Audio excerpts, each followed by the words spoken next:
발표를 진행을 하도록 하겠습니다. 식량 안보와 미래의 먹거리에 대한 이야기를 드리려고 합니다. 발표에 앞서 투자 이야기를 잠시 드리겠습니다. 지금 여러분들은 어디에 투자를 하고 계십니까? 주식 아니면 부동산, 비트코인 이쪽에 주로 투자를 하실 텐데, 그럼 오늘 농업에 대한 투자를 제안을 드리고, 시설하우스 700평에는 상추 모종 트레이 기준으로 1년 동안에 종잣값이 한 3억 정도가 들어갑니다. 육묘를 갖다 하기 때문에 육묘 가치가 90억으로 상승합니다. 이걸 제대로 키워가지고 가락시장에 내다 팔면 이게 가치가 750억 원어치로 증가됩니다. 도매시장으로 가면 2,400억입니다. 상추가 종자에서 출발해서 식탁까지 오는데 딱 2달이 걸리는데 2달 만에 종자 가치는 800배가 올라갑니다. 그래서 주식 이런 투자보다도 농촌에 대한 투자를 하는 겁니다. 오늘 이야기는 바로 이 부분에 대한 이야기입니다.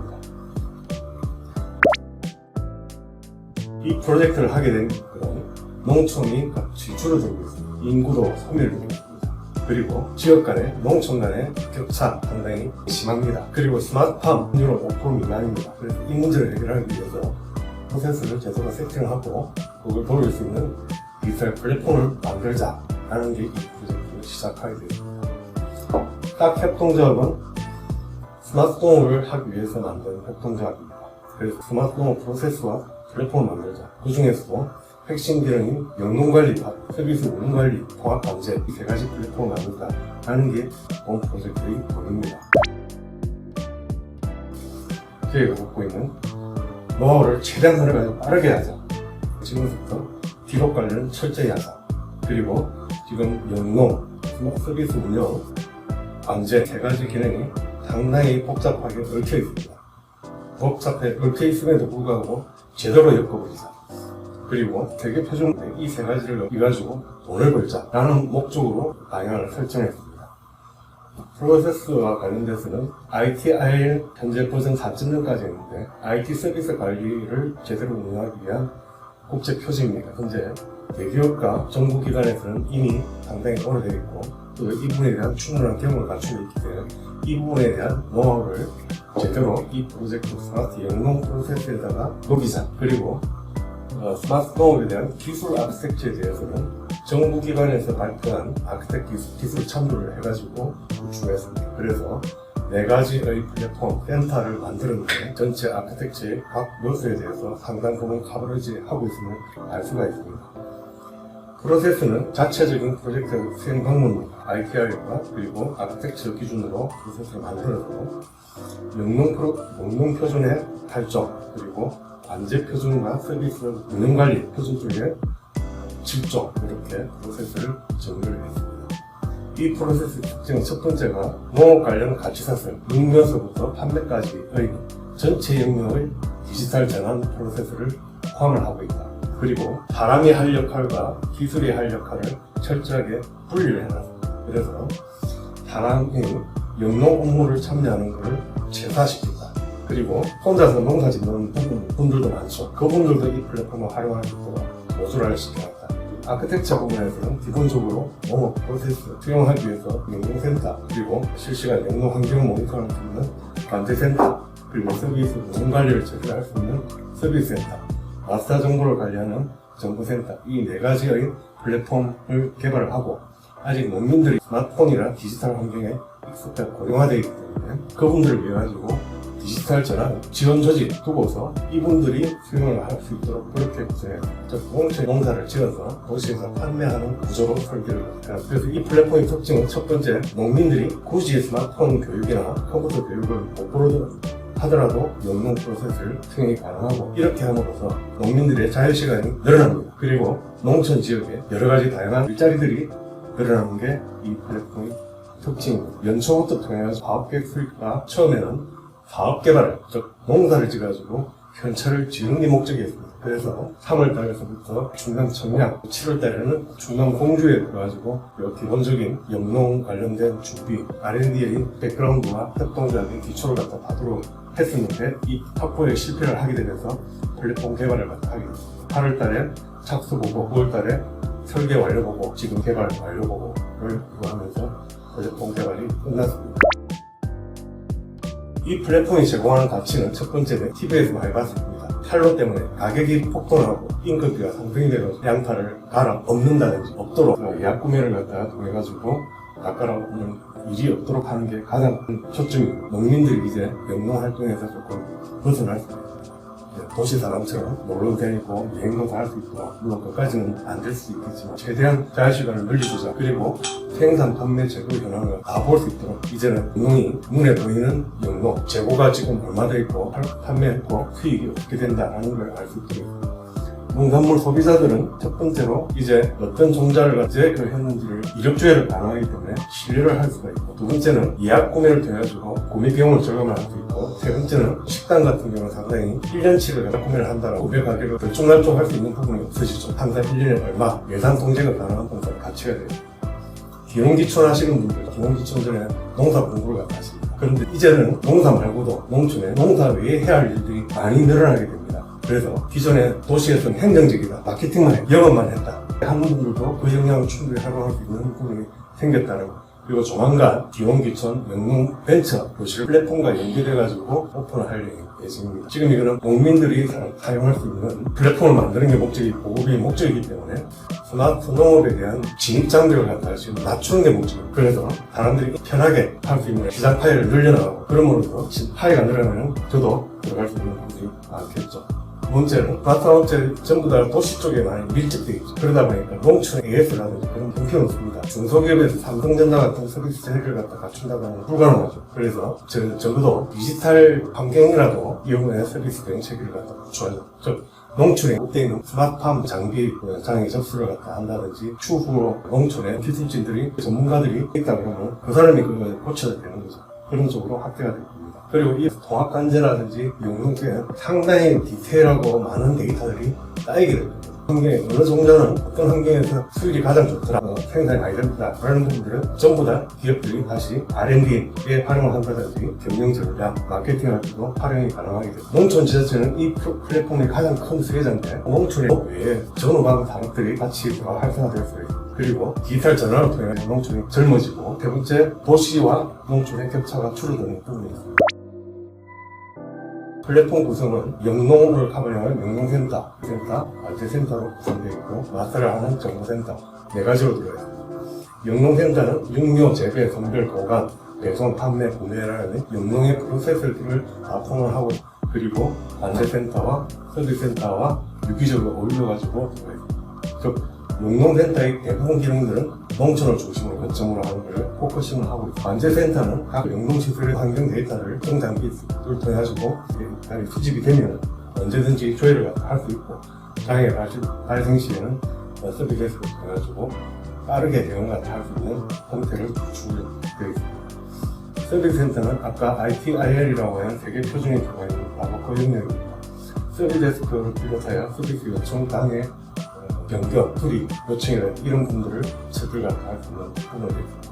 가장 핵심적인 부분은 관제센터부터는 장애 이벤트가 나오면은 바로 그걸 실시간으로 체크가 하고, 나머지 부분들은 영농 관계자들이 직접 수동으로 전화를 하든지 아니면 시스템 입력을 통해가지고 장비가 고장났어요, 아니면 시설의 유지 보세요, 정기 점검해주세요 라는 부분들을 해서 이 플랫폼으로 요청하면 관련 밴드들하고 체크를 할 수 있습니다.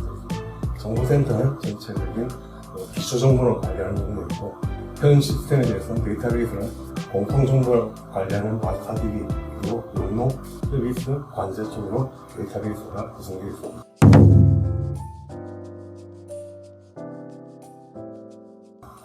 그럼 실현 부분을 갖다가 영농, 관제, 서비스 쪽으로 한번 보도록 하겠습니다.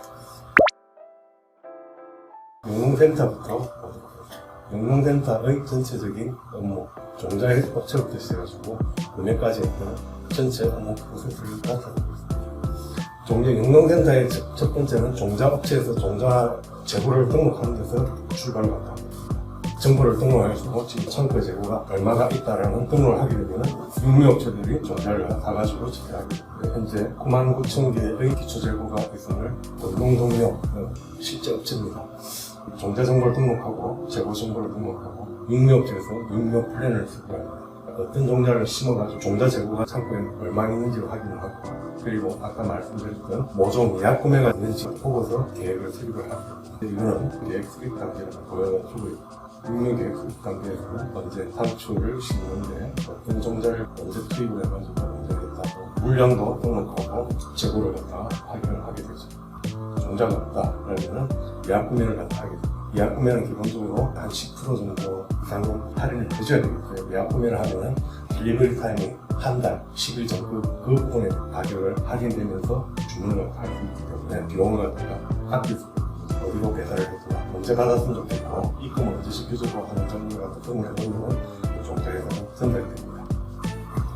종자회사에서는 예약 주문을 보고서 배송 차량을 지정, 언제 판매지의 출고장에서 출고가 됐고 언제 전달이 됐다, 이런 기록들은 시스템에 그대로 남게 됩니다. 육류장에 종자가 났다고 하면 이제 투입이 진행이 되는 겁니다. 그래서 이제 수확까지 끝났다라고 하면은 바로 선별로 이걸 매겨야 되겠죠. 선별 단계에서는 수확 물량이 어느 정도 있는데 언제 좀 해주세요. 저희들이 요청하는 거는 상등급 얼마 이렇게 계획을 등록합니다. 선별업체에서 의뢰가 들어오면은 그들과 똑같이 투입, 수확, 선별까지 진행되게 됩니다. 그렇게 선별된 등급별로 모종 재고가 쌓이게 됩니다. 그 다음으로 이어지는 이 재배 과정. 재배 과정도 육류 과정과 똑같이 진행됩니다. 모종을 정식을 해가지고 채소를 수확하는 게 달라질 겁니다. 그러니까 똑같이 재배 담당자는 재배 쪽에서 재배 계획을 수립을 합니다. 재배 계획을 채소 예약 구매가 들어왔는지를 먼저 봐야 됩니다. 그래서 재배 계획 입증하면서 예약 주문을 이 계획에다가 하고, 얼마나 해서 만약에 모종이 부족하다고 하면 예약 주문을 통해가지고 육묘장에서 재고가 들어와 있기 때문에 지금 창고에 재고가 몇 개가 있다는 걸 바로 알 수 있도록 되어 있습니다. 그렇게 해서 재배 선별까지 보고 채소도 마찬가지로 선별 과정을 거치게 됩니다. 최종적으로 주문장을 통해 판매점에서 배송까지 영농 프로세스의 전체 과정을 보셨고, 관제센터를 보게 됩니다. 제일 처음에 하는 게 종자별로 보관 환경이 어떻고, 육류 환경이 어떻고, 배송 환경이 어떻고, 판매 환경이 어떻다는 걸 대부분의 종류회사 같은 경우 다 알고 있습니다. 그래서 이런 정보들을 종자회사에서 기본적으로 온도는 몇 도로 유지를 해주고, 하는 몇 도에서 몇 도까지 미리 설정을 갖다 해요. 통합관제의 가장 기본적인 부분입니다. 그렇게 그 정보가 등록되면 각 시설별로 적합한 농산물을 하겠죠. 각 시설별로는 온도는 몇 도에서 몇 도까지 유지하는 게 전기세가 작고 관리가 용이하겠죠. 그렇게 각 시설별로 어떤 장비를 통해 가지고 모니터링을 하겠다라는 설정까지 끝내버리면 이 데이터들이 올라오게 됩니다. 관제센터에 들어오게 되고 정보들이 영농 담당자들도 확인을 할 수 있습니다. 그리고 각자의 시설을 보게 되면 지금 영농센터에서는 시설별로 환경은 어떻다, 온도는 몇 도부터 상한 하한이 어떻고, 스트레스 홀드 설정은 어떻게 되어 있다 라는 부분을 하면 데이터들이 매일매일 보면 주기별로 올라오게 되고, 만약에 데이터가 오다가 위반 사항이 발생되면 시설에서도 바로 조회가 가능합니다. 그래서 조도가 반이 오버됐고 그러면 차광망을 열어주든지 그런 액션을 취할 수 있게 됩니다. 그럴 때 서비스 센터, 서비스 장애 접수를 하는데 바로 장애 이벤트들을 도착을 해서 이쪽에서는 시설별로 엑셀의 피벗 기능처럼 바로바로 실시간으로 검색합니다. 마지막 서비스 센터 시간은 서울시하고 관련된 120번 다산 콜센터로 하면 거의 다 연결을 해주는 건데, 바로 다산 콜센터에 해당하는 기능, 플랫폼의 이용자들이 전화라든지 모든 요청권들을 이쪽에 서비스에서 보이게 됩니다. 관제센터는 가장 큰 1차적인 역할은 장애 티켓을 빠르게 해가지고 서비스에서 그냥 알려주는 거예요. 그 다음에 담당자는 접수 내용을 그대로 전달을 할 수도 있고, 수동으로 서비스 요청 접수를 할 수도 있고, 새로운 시설이나 장비가 들어왔다라고 등록할 때는 환경 설정 작업을 해줘야 됩니다. 그런 정보들도 구성 담당자들이 확인을 해주게 됩니다. 시설에 대한 유지보수 요청, 복잡한 문제 해결 등도 서비스 센터를 통해 처리를 하게 됩니다. 이쪽에 서비스 데스크에서는 모든 유형의 요청들이 다 집계가 되는 거고, 장애 담당자들, 문제 담당자들, 서비스 요청 담당자들, 각 담당자들은 자기 맡은 역할에 대한 처리를 할 수 있는 구조로 되어 있습니다. 이제까지 시연은 이렇게 운영하고, 앞으로 이 플랫폼을 상품화하는 게 첫 번째, 그리고 지금 사업을 준비를 하게 됩니다. 얘네들은 이 플랫폼을 통해서 실제 영농 프로세스를 돌리는 게 목적이다. 그래서 제가 가봤거나 익숙한 김제, 밀양, 공주, 육류장 현재 스마트 농업 단지가 있는 전남 고흥, 경북 상주 이렇게 5 단지가 있는데 그 중에서 이제 매년 2, 4분기부터는 시범 사업을 실시하는 목적으로 첫 번째는 국립종자원에 등록 아시아 종묘라든지 공농 종묘, 일부 종자업체입니다. 그 다음에 육묘장 그리고 재배 그리고 선별업체 그리고 각 지역별 배송을 담당하는 배송업체들 도시 쪽에 전통시장과 판매업체 조합원을 하게 됩니다. 그리고 관제 쪽에 관련된 있는 스마트한 시설 관제 업체들도 조합에 끌어들인 게 목표입니다. 이렇게 했을 경우에 육묘장 만개 트레이를 가서 그 중에서는 1년에 들어가는 종잣값이 3억, 육묘업체는 모종을 90억어치 판매하겠습니다. 선별업체는 9억, 배송업체는 6억의 수익을 올릴 수 있고 상추를 생산하는 재배업체에서는 750억, 선별 30억, 배송 75억, 그래서 다 팔면은 2,400억어치의 판매하겠습니다. 서비스센터와 관제센터의 운영 인력 현재 10명 정도로 생각을 하고 있습니다. 그러면은 1년에 운영비용, 인건비 20억 이렇게 되면은 농촌 지역에 1년에 964억의 소득이 생기게 됩니다. 그리고 플랫폼은 업체들과 384개 중에서 월 20만원 가정했을 때는 1년에 14억의 수익이 발생됩니다. 도시 쪽에서 정보기관도 먹고 살고 이런 일자리들을 수익을 할 수 있습니다. 이걸 하기 위해서는 농촌과 도시의 투자가 필요합니다. 농촌에 통합관제시설 같은 투자가 필요합니다. 그래서 농촌 지역에 투자하는데 한 500억 정도의 투자, 그리고 도시 지역에 최소한 판매 지역에서는 냉장창, 전창고, 냉장 차량 그런 투자들이 필요합니다. 그런 투자를 통해가지고 필요한다고 봤을 때 전체적으로 인구 소멸 지역이 89개 중에서 농촌 지역에 500억, 그래서 한 550억 정도의 투자를 해가지고 연간 3,300원의 스마트 농업 수익을 창출할 수 있습니다. 이 투자들은 현재 지방소멸 대원기금이 2022년부터 31년까지 1년에 1조씩 들어가 있는데 이건 내년도권은 지금 확정됐습니다. 내년도권은 이미 지정이 끝났고 전체 500억밖에 안 되는 내후년도에 각 지역에 농촌 지역 이 부분에 대해서는 충분히 활용할 수 있는 여력이 생길 겁니다. 싹색 공작이 일단 먼저 치고 나가볼 테니까 많은 분야 참여를 부탁드립니다. 감사합니다.